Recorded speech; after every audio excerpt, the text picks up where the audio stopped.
All right, last speech of the day. Oh, there's a lot of people, damn. Last speech of the day, I know everyone's feeling a bit tired. I know everyone's going through with a bunch of thoughts in their head. This talk takes no intellect at all, so please take a step back, chill. This is just gonna be a talk about your brand, storytelling, and social media, which we all use. But with that in mind, one thing I do wanna ask everyone, just off the bat, before the person read my bio, how many people just had no idea who I was? Raise your hand. Right, that hurts. Yeah. Great start, Swish. Well done. So I feel like the backstory of me, really, if I had to put it into a nutshell, is I was a kid. I am still a kid. I'm a person who's very curious about a lot of things, but the thing I'm curious about the most is how people communicate their story on various platforms and in person. I love meeting people. I kid you not, I love meeting people. The guy who looked like Steve Aoki came backstage before I came out, and I lost my mind. I forgot about the speech altogether. I'm like, I need to take a photo with you. So that's currently on Instagram. But one thing I want to talk about before we all get started here is the specific narratives on how to be able to build your brand. Right now, out there in the world, there's so many things that people tell you about building your brand. They try to overcomplicate what personal branding actually is. When you think about it, your personal brand is just a manifestation of your ideas, the things you believe in, and the things that make you happy, all put together. That's it. It's just a combination of that, but you're communicating all of that through social media and through various platforms. So how many people here have LinkedIn, for example? Right? Great. Awesome. How many people here only use LinkedIn as a substitute for a resume or a place to find a job? Right? Oh, that's actually not bad. I literally was just in Toronto 2 weeks ago, and almost everyone put your hand up. So Albertans are killing it. Well done. I appreciate that. But the key thing with LinkedIn in particular is the last 8 months of my life has been sharing my thoughts, putting my ideas all onto LinkedIn, every single one. From I got this new job, I moved to New York, to I love truffle fries, and I tried it out for the first time 2 weeks ago and I loved it. Absolutely the greatest thing in the world, right? Sharing almost every single thought and every moment of happiness and failure with the world. And what I've noticed is from going from 0 to 64,000 followers, a lot has changed on the platform. A lot has changed on the platform. One thing that hasn't changed is Prime Minister Trudeau has still not accepted my connection request. But I guess he was busy in India doing things. I'm not going to get there. I'm not going to get there. My mom told me not to go there, so I'm not going to go there. But she's actually back there somewhere. I love you, Mom. Thank you. Thank you for coming. I appreciate it. But there's 3 things that you can do, every person in this room, to be able to take their ideas, take their thoughts, and funnel it into pieces of content that can be put on any platform. And I am going to encourage LinkedIn here, because I think almost every other platform right now is saturated. I think social media as a whole is a saturated market. But when you take a look at it, the marketplace as a whole, traditional billboards, social media, everything has become more and more crowded. So the question we need to ask ourselves is not, should I be on Instagram or Twitter? It's, which platform am I more likely to derive more value and more of a following and more of an influence on, if that's what you want? So 3 things off the bat, things that you can do immediately to share your ideas. The first, informative content. Everybody knows something, right? Hopefully. Fingers crossed. Everybody knows something. You probably know something about whatever field you're studying about, whatever field you're working in. Start sharing that, right? Now, a lot of people are going to be like, Swish, a lot of people might judge me for that. Here's my quick thing. If people are judging you for sharing what you know, they're probably not the people you want to be associated with.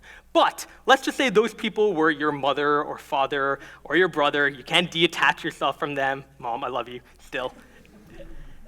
Think about it in this way. If you are apprehensive to share your thoughts immediately on LinkedIn, informative content, or on Instagram of what you know, start sharing other people's thoughts, right?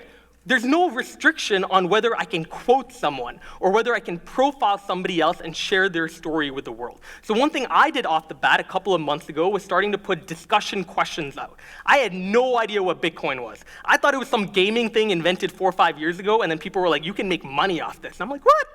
Bitcoin? What the hell is that? Bitcoin is crazy. I had no idea what it was. Article after article, TechCrunch, Forbes, I just did not understand what it was. Everybody was like, it's going up in price. I'm like, what is it though? I have no idea. So I put that out on LinkedIn. I shared it. I'm like, can someone just explain to me what Bitcoin is? And a lot of people started commenting below that because 99% of people in the world love talking about things they know about. They love sharing a factoid or something that they know because they just want to prove to the world they know it, and it also helps other people, right? So think about that. If you are afraid of sharing your own thoughts with the world, start sharing other people's thoughts or start creating discussion questions around things that you absolutely don't know anything about. Because the number one thing you shouldn't do on any platform is just share an article and that's it. Don't add any original commentary to it. Because I'm not going onto your profile to get the next CNN or the next Bloomberg. I already have those news sites, and I can already see the articles there. What I'm going to your profile for is being able to understand why you're sharing the article, what I can take away from it, and what you took away from it, the lessons that you derived, or the experiences that are tied with the thing that you're sharing. Second piece of content, inspirational, right? By inspirational, I don't mean the Tony Robbins, believe in yourself type of stuff. That's great, it's great. But if we want to talk about what inspirational content actually is, it's looking at the people around you. It could literally be a person sitting right now, right beside you, who has a crazy story, and instead of just being like, that was great, Tracy, well done, why don't you write those thoughts down, compile it into a note, go back home and share it with your audience, right? Instead of just going back home and telling your parents, or telling your friends, or telling your dog what a great woman Tracy was, why don't you go home and think about just taking that little story and sharing it with the world to see? And a lot of people, again now, are going to be like, Swish, I only have 20 followers on Twitter. My mom has 68 followers on Twitter, and she tweets every single day, right? That's why I actually brought her out today. Prime example of somebody who's going to grow an audience because she's consistently putting things out. She's trying different things, and more importantly, she views social media as a networking platform. And the way to network with people is not just by connecting with them or sending them a friend request. It's by providing them upfront value before they even ask for it. And if you use social media in that way to profile other people, to offer them something, exposure, again, 99% of people love talking about themselves. They're obviously probably going to say yes if you say, can I interview you, before you ask the other question, which most people do, which is, can I take you out for coffee for 5 to 10 minutes? I guarantee you, try it out. Especially with people who are busy. If you ask them for coffee, they'll be like, I'm sorry, I think I'm really busy right now. You follow up and you ask that same person 2-3 months later, can I interview you? They'll be like, let's do it tomorrow, mate. I'm ready. Key thing here, the third piece of content, the hardest piece of content in my opinion to master, personal anecdotes, stories that you have, not only the good times in life though, right? The bad times, the times where you fell on your butt, the times where things were not working out for you, the times where things did not look good for you. A lot of people bottle that up. We don't tend to share that, and I'm not advocating for everybody to talk about that. Everybody has their own comfort zone, but at the same time, what I do want you to understand is those stories that you're feeling are super relatable at times. Things that students go through, procrastination, which I honestly think we probably would put on our resume if we could, right beside Microsoft Word under skills. But anyways, the second thing, time management, and the third thing is honestly a discussion about depression, about stressing out and being overpressured. The problem with issues like this is people feel like they're singular. People feel like I'm the only one likely going through that, and that's why I feel uncomfortable to share it. And you'd be surprised how many other people go through the exact same crap that you do on a daily basis. All you have to do is just try putting a hand out and see what happens. And so that's something that I will leave as a disclaimer because, again, it's up to your comfort level. I'm not advocating you talk about everything on LinkedIn or Instagram or Facebook. But consider one time when you felt angry at that car that went in front of you. Instead of getting mad at the driver, let's talk and have a discussion online about how to prevent bad drivers from cutting people on a highway. I kid you not, you might think that's dumb. But again, I made a post about truffle fries, guys. That is the lowest level of being dumb. It's posting about fries of truffles that were so good. I'm just getting carried away here, thank you. Consistency, engagement, targeting. 3 things that are gonna be the second half of my talk here, and I'm gonna wrap up with this, which is, everybody here might have an idea now of how to get content and put it out to the world. The question, however, becomes now when you go home and you're like, all right, Swish told me what to do. I'm going to take my phone out. I'm going to share a story about my dog and when he crapped the bed and how sad I felt. Boom. No traction whatsoever. Right? Next day, you're going to come around. You're going to be like, that guy was a liar. He told me to share and nobody listened. Nobody watched my stuff. Here's the thing. Things like social media growth or meeting people or getting people within your network does not happen overnight. You know, a lot of people come up to me and they're like, Swish, I hit the friend limit, you know. I had 5,000 friends on Facebook. I'm like, really? How many people out of that list do you actually know? Like, you could have a conversation with them and they wouldn't be like, sorry, who are you, by the way? Not many. And here's the thing, social media, in my opinion, I view it in the same way, which is the more you put into it, the more you get out. So the first thing off the bat is you have to consider to cultivate community. Community is the single biggest thing. We are obsessed. We live in a generation where we are obsessed with likes, comments, shares. It's the reason why Instagram has a heart as how you're able to get people to give likes. It's because it's addictive. It's literally a dopamine rush that hits us when we get more likes. But the thing we don't factor in is there are actually people behind that number.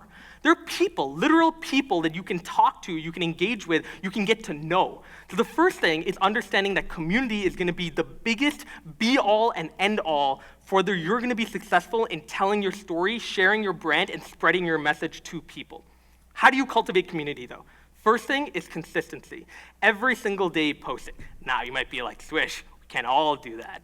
We can't all do that. We have a job, we got kids. Listen, doesn't mean that you have to post every single day. Just do it in a periodic manner, right? People like to follow individuals that aren't just coming alive on the internet 4 months and then going dead for 8 months and then coming back alive. They want to follow people that are going to periodically share something that they can go on their feed and be like, that was interesting, I'm going to follow this person because I saw a post 2 weeks ago that also made my mind tick. Consistency. The second is engagement. Even though right now I have 64,000 followers on LinkedIn, I comment back to almost every single comment I get. I have to literally, like last night, my mom will tell you this, I stayed up till 4 a.m. 4 a.m. I wasn't just commenting on people, I was watching House of Cards and other stuff, but that was for another day. But I was commenting back mainly to people that were literally just sharing their ideas in the comment section to my post. Now, you might think that that comment is undervalued. To the people on the other side, for them to even know there's a human being on the other side of that conversation is a big deal. They're more likely to comment again on your post. They're more likely to give you the respect, acknowledgement that you even took time out of your day to think about their idea, think about their thought, and respond to it. The third thing is targeting. Every person here has a unique story. I do believe it. Every person here right now could be on the stage and share something that they think is really interesting, that they love doing, or a really cool backstory. You might be a single father, you might be an immigrant, you might be a mother that is raising your kids alone and was able to also be an entrepreneur at the same time. Whatever that unique backstory that you have is, please start considering sharing your posts and trying to relate with people who have a similar backstory to you. A good example, a week ago I was in Germany. There was a woman who loved cookies there. She loved cookies. She could name literally everyone on the platter. I literally could just name like chocolate and chip, right? I don't know what the other ones were. Apparently macadamia cookies are really good, by the way, but anyways. Cookies. She loved cookies all the time, and she raised her hand. She's like, Swish, I love cookies. How do I attract people who love cookies? I'm like, are you kidding me? That is the number one greatest thing you can post on social media is, who here loves cookies? Who here loves cookies? If you tweet that out, you might think that people will laugh at you, but you're going to get a lot of people who are like, I actually like cookies too, right? It's a very relatable thing. And all I'm saying here is not to be stupid with it, but at the same time, go and attract people and find common interests that you can talk to them on. Cookies is a great way to get that. For me, it's basketball. Every time I talk to an older person, might be a brand executive, about 58, 60 years old, they're a bit bored with me. They're like, all right, it's just another young kid in my office. The minute I'm like, hey, by the way, Kobe Bryant or LeBron James, they get amped up. They're like, Kobe, obviously Kobe. How could you support LeBron, Swish? So that's the thing, finding commonalities that bring people back to their childhood or bring them back to who they are, which is a human being, past their work. So that's how you build community. That's how you build a brand in the most vague way, in the most whiteboard way on social media. But the thing I will leave you with is this. You can either do it or you don't. But the thing that you can't do is avoid having a personal brand. Regardless of whether you want one or not, you have one. When I search Tracy up, I'm going to find a Google search. I'm going to find her LinkedIn profile. So if you already have one, why not just make it good? And why not make it something you're proud about and that you're happy with? So, with that in mind, I want to do one quick activity before leaving. Can everyone just please stand up? I know, like, last speech of the day, you guys are like, come on, man, but it's exercise, it's good for you, don't worry, stretching. All right, everyone stand up. Look at all these smiling faces. Stand up, just put one index finger, the right index finger, to the sky, and put the other one now to the sky as well. Right? Everybody has that up? Perfect. I'm going to tell everyone I got a standing ovation on social media. Thank you so much. I appreciate it.